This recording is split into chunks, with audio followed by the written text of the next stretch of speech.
זה החולצה אוריגינלי, אין בכל הארץ. זה רק, בכל הארץ זה רק מספרד. מכרו את כל הארגנטינאים. יפה מאוד. תודה רבה. אני כמובן, אין לי העדפות, אבל שארגנטינה תנצח. בטח. Un saludo de mi parte, תמסור que לו את השלום שלי, שאני siempre מודה su generosidad para conmigo בגלל y שאתה תמיד que תומך además es un amigo.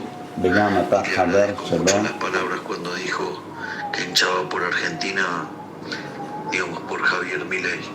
והוא מאוד שמח בגלל שכבודו אמר שהוא בעד ארגנטינה בגלל חבר מילי. חבר, אתה חבר אמיתי. You're a great friend. We support you. We support Argentina in so many ways, including tomorrow. Good luck. אני לא מסתיר את זה שאני אוהד את ארגנטינה. אני חושב שרוב אזרחי ישראל אוהדים את ארגנטינה, כי הנשיא מילי עשה מהפכה ביחסים של ארגנטינה איתנו, ואין לנו ידידים גדולים יותר וטובים יותר. ולכן אנחנו תומכים בכם. Vamos Argentina!